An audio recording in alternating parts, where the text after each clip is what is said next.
చెప్తున్నాను. మాట వినుట శ్రేష్టం. మరలా మాట వినుట శ్రేష్టం. ఇప్పుడు ఈ మాట ఏముంది? కోపపడుడు కానీ పాపం చేయకుడి. మీ కోపం ఎప్పటి వరకు ఉన్నామని చెప్పాడు? సూర్యుడు అస్తమించే వరకే.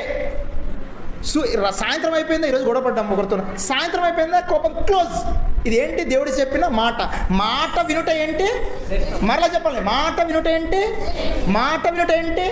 శ్రేష్టము. శ్రేష్టమైన మాటను ధృవీకరించావా, సౌలుకు పట్టిన గతే నీకు పడుతుంది. ఆయన మాటని విన్నావా? ఇదిగో అబ్రహాం గారి సంతానం ఎంత అభివృద్ధి చెందింది మనం చదువుకున్న చరిత్రలో.